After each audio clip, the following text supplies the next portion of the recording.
At our family reunion, I organized a big game night, only for my wife to slip away with my own brother. When I walked in on them, she didn't even look ashamed. She just said, "Your family. You'll forgive me."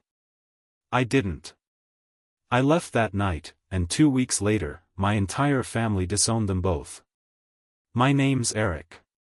I'm 42. I live in Missoula, Montana. Not a huge town, not tiny either. Enough people to blend in when you want, but not big enough to hide forever. People know things here. People talk. I married Cassandra when I was 32. We met at my cousin's dental office. She worked the front desk. I was just there to get a crown fixed. She cracked a joke when I sat down, and I remember thinking, damn, she's got that spark. She was bold. She had this energy that made people turn toward her when she walked in a room. I wasn't flashy like that. I'm more laid back. I work in IT, mostly from home. I like things to be quiet. Simple. Safe. Cassie was the opposite. She pulled me out of my shell. Or maybe she just saw someone steady she could latch onto. I don't know anymore. We got married fast. 2 years in, bought a house, talked about kids. She said she wanted a big family. I believed her. I believed everything she said. Then there's my brother, Wade. 5 years younger. Grew up in my shadow, or at least that's how he tells it. In reality, he was always the favorite. My parents bailed him out of every bad decision. School, jobs, relationships. He blew everything up and came crawling home, and they always let him. Still, he was my brother. I tried to support him. Even helped him get work once. He quit after 2 weeks, said the boss was on his case. That's Wade. Always someone else's fault. Last year, our family decided to do a big reunion. First time in almost a decade. My uncle has a big ranch in Bozeman, so we planned a long weekend, Friday through Monday. Over 30 people were coming. Cousins, aunts, second cousins with kids. The whole lineup. I offered to plan game night for Saturday. We always used to do something fun back when we were kids. I wanted to bring that back. Something good. Something people would remember. Cassie said she loved the idea. She helped me pick out trivia questions and put together team names. She even joked that we should dress up like referees. She seemed excited. Wade wasn't supposed to come. He'd moved back in with our parents after his third failed landscaping gig. But last minute, he tagged along. Cassie didn't say much when she found out he was coming. Just nodded and said, "It'll be good to see him again." That should have been a red flag. But I ignored it. She'd always been nice to Wade, said he reminded her of her younger brother. I figured she was just being polite. Friday night, we got in late. Everyone was hugging and catching up. I saw Wade standing by the fire pit, drink in hand, laughing with Cassie. They were standing close. Too close. I watched them for a second. Cassie had her hand on his arm. I thought maybe I imagined it. Maybe it was nothing. She saw me watching and walked over, kissed my cheek, and said, "You look tired. Long drive?" It was like she was trying to distract me. Later that night, I asked her about it. "You and Wade seem to be catching up." She smiled. "He's had a rough year, babe. Just being nice." I nodded. Let it go. Told myself I was being jealous for no reason. Saturday was the big night. I set up tables, printed trivia cards, even made prize bags. Cassie helped at first, then disappeared to grab drinks. I found her an hour later with Wade in the kitchen. She handed him a beer and laughed at something he said. I stepped in and said, "Hey, everything good?" She jumped a little, like I'd startled her. "Yeah. We were just grabbing supplies." I didn't like the way Wade looked at me. It was smug. Like he knew something I didn't. The game started around 7. It went well. People were laughing, competing, trash-talking each other like old times. It felt good. Normal. But around 10:30, Cassie was gone. Just vanished. I checked the bathroom. Nothing.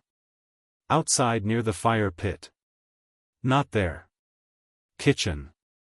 Empty. Then I saw the guest room door cracked open. That door was supposed to stay closed. My aunt had mentioned earlier it was off limits. I stepped in. There they were. Cassie. My wife. Naked.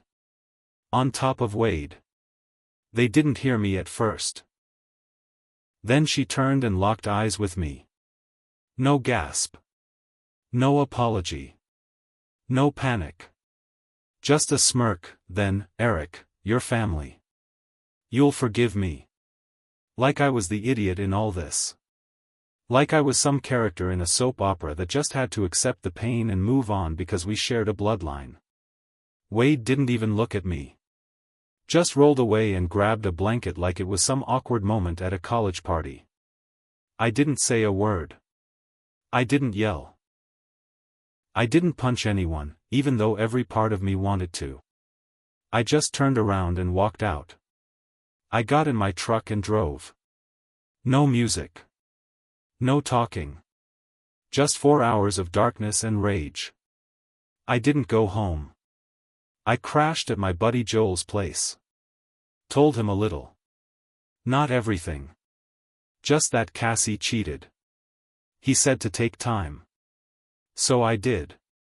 10 days went by. I ignored every call. Every text.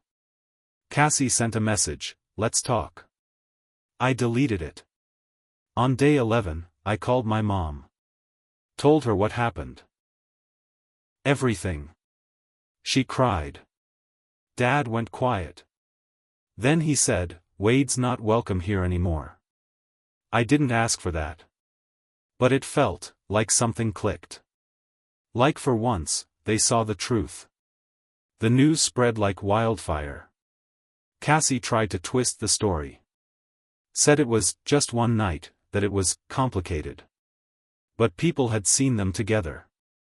Cousins remembered weird moments from earlier that weekend.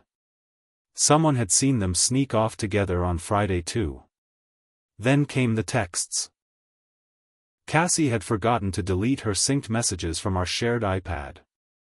I opened it and saw weeks of messages between them. Flirting. Inside jokes. Plans to sneak around during the reunion. I screenshot everything. Sent it to my parents, aunts, and cousins. I didn't yell. I didn't make a big speech. I just let the truth sit there. And it burned. My family cut them both off. My parents told Wade he was out of the will. My uncle canceled the job referral. My cousin kicked Cassie off a group vacation she'd planned. I filed for divorce that week. Fast. Cold. Clean. She tried to ask for the house. My lawyer shut it down. We had a prenup. She cheated. She lost everything. She moved in with Wade. They tried to play house. Lasted maybe 3 months. Then she got fired. Apparently, someone forwarded her boss the messages. She called me crying. I didn't answer. Wade couldn't hold work. He blamed me for ruining their lives. Nah. They did that on their own. It could have ended there. Honestly, it should have. But it didn't. After the divorce went through, I tried to rebuild. I moved into a new apartment on the south side of Missoula, started fresh. New couch, new bed, even new plates. I threw away anything that reminded me of her. I wanted no trace of that part of my life left. But life has a way of digging up the dead. 3 months after the reunion, I got a call from my cousin Eli. He runs a hardware store over in Kalispell. "You're not gonna believe this," he said. "Wade showed up here yesterday. Asking for work." I laughed at first. "You didn't hire him, right?" "No," Eli said. "But he left behind a resume. Said he's looking to prove everyone wrong." Dude looked like hell. I told him to burn the resume. Eli agreed. Then came the next bomb. A few weeks later, I get a message from an unknown number. Just a picture. It's Cassie. She's got a black eye and a busted lip. No words, no explanation. Just the picture. My stomach dropped. I didn't respond, but it messed with my head. A day later, she sent another message. "You were right. He's not who I thought he was." I blocked the number. I wanted to be done. I wanted to move on. But now I couldn't stop thinking, did Wade hit her?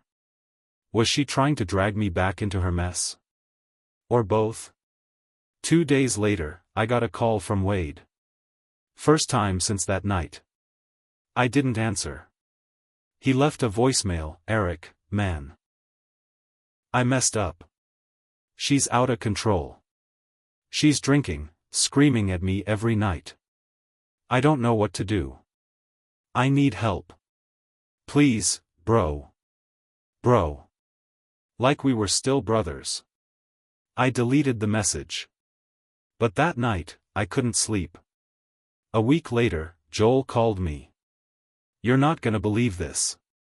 Apparently, someone had been calling his job pretending to be a reference for me, saying I had anger problems, that I'd recently had a breakdown. HR flagged it. Joel did some digging. Traced the calls back to a prepaid phone. Guess whose name came up on the purchase receipt? Wade. He was trying to screw up my work. After everything he did. After he slept with my wife. That was the final switch for me. I wasn't just hurt anymore. I was pissed. I started digging. Quietly. I knew Wade didn't have his life together, but I wanted proof. I found out he'd racked up debt from a failed business he tried to launch, a mobile detailing service that never got off the ground. He was being sued by a former roommate for unpaid rent. And his driver's license was suspended from a DUI he never told anyone about. So I made some calls. I knew someone who worked at a small paper in Helena. I sent them the receipts, the court filings, the screenshots from the texts. I didn't ask them to write a story. I just said, "This is a guy who's hurt a lot of people. He's applying for jobs. Just, make sure folks know." They did one better. They posted a column on small-town scammers and liars, using fake names but very real details. Everyone knew who it was. Wade's name was Mud. Then came Cassie. She was spotted back in Missoula, hanging around bars, trying to meet guys who didn't know who she was. Word got around fast. No one wanted to touch her. One night, I got a knock on my apartment door. I looked through the peephole. It was her. Hair greasy, eyes puffy. She looked like she hadn't slept in days. I didn't open the door. She started talking anyway. "Eric. I'm not asking for anything. I have nothing left." She slid down and sat against my door. I left everything for him. I thought he loved me. He's worse than you ever said. He stole from me. Hit me. Called me names. I was stupid. I know that now.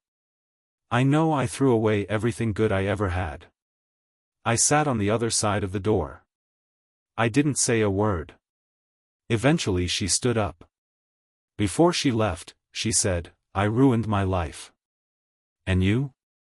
You're still standing. You win. I didn't feel like I won. I felt like I had survived a storm while they drowned in it. But I wasn't ready for what happened next. One of Cassie's old friends, Melissa, messaged me. She had always been nice to me, back when we were married. She said, "Eric, I thought you should know. Cassie's pregnant. She says it's Wade's. But she's not sure." I stared at the message for a long time. Then Melissa added, "She told me she might tell people it's yours. Just to get support. Just be careful." I stared at that message from Melissa for a long time. Pregnant. I hadn't touched Cassie in months before the reunion. Not even close. There was no way the baby could be mine. Not even a slim chance. But it didn't matter what the truth was. I knew how these things go, rumors start, people pick sides, and suddenly you're the guy who abandoned his pregnant wife. Even if she was the one who cheated. Even if she left me. I didn't answer Melissa right away. I needed to think. 2 days later, I got served a court notice. Cassie had filed for temporary spousal support. She listed me as potential father in her request for emergency assistance. Claimed she had no income, no job, and was suffering from emotional trauma stemming from the collapse of our marriage. That was the phrase she used, the collapse of our marriage. Not the affair. Not, I slept with his brother. No. The collapse, like it just fell apart on its own. I called my lawyer. Sent him everything. The messages, the texts, the pregnancy rumors, the screenshots. He was furious. "This is harassment," he said. "And fraud." Still, we had to show up in court. She was trying to make a legal case. I had to defend myself. She showed up to the hearing looking pitiful. Baggy clothes. Hair tied back. No makeup. She limped into the courtroom like she was on death's door. Her lawyer tried to paint a picture of a vulnerable woman abandoned by her husband in a time of need. She even claimed Wade was unstable and had a history of violence. I almost laughed out loud when I heard that. My lawyer laid it out flat. Timeline, receipts, proof of infidelity, and more. The judge didn't look amused. Cassie started crying halfway through. Then she looked at me, like I was supposed to feel bad. I didn't. The judge denied her request. Said she could file for state assistance if she had no job, but she wouldn't be getting a dime from me. Also said if she tried to falsely assign paternity, there would be serious consequences. That was the first time I saw fear in her face. A week later, I started getting messages from unknown numbers. First it was just stupid stuff, "You ruined my life," or "Bet you feel proud, huh?" Then I got one that made my blood run cold, "Hope you like your breaks, Eric. Might not work next time." I called the cops. Made a report. They couldn't prove it was Wade, but they took it seriously. They patrolled my street that night. 2 days later, my neighbor's ring cam caught someone creeping around my truck around 2 a.m. hoodie. Dark jeans. Couldn't see the face, but the body shape and walk looked like Wade. The next morning, I found a flat tire. Slashed clean. That was enough. I filed for a restraining order against both Wade and Cassie. I didn't care if it stuck. I just wanted it on record. Then, the last twist. The one that made me see just how far they'd fallen. My cousin Michelle called me. She's a nurse at a women's clinic in Butte. She said, "Eric, I can't give details, but Cassie's not pregnant." I said, "You sure?" She came in for something else. Got tested. No pregnancy. Never was one. Cassie had faked it. She tried to trap me legally. Financially. Emotionally. And when that didn't work, she tried to wreck my reputation. This wasn't just betrayal anymore. This was war. I kept all the records. Every text, every fake claim, every voicemail threat. I was done playing nice. I was done playing defense. For months, I'd watched Wade and Cassie dig their own grave. I stayed quiet. I stayed patient. But now they were slashing my tires, filing fake claims, lying to the court. And pretending to be pregnant? That was the final straw. I wanted to finish this. Clean. Legal. Final. So I did something I hadn't done before. I contacted a private investigator. Her name was Denise. Mid-50s, sharp eyes, didn't take crap from anyone. I met her through my friend Joel. She was retired law enforcement. I told her everything, the affair, the fake pregnancy, the threats, the harassment. Denise said, "You want revenge, or you want closure?" I said, "I want both." So we got to work. She started by digging into Cassie's and Wade's lives. Social media, finances, job histories, old friends, court records. Anything that could be used. Turns out, Cassie had applied for food stamps and claimed she was unemployed and single with a child on the way. She filed the paperwork 3 days before the court hearing where she said she wasn't sure who the father was. Fraud. Wade had even more dirt. Denise found out he was working off the books at a buddy's garage, while still collecting unemployment. Another felony. Then came the kicker. Wade had warrants in Oregon for unpaid fines and driving with a suspended license. We had everything.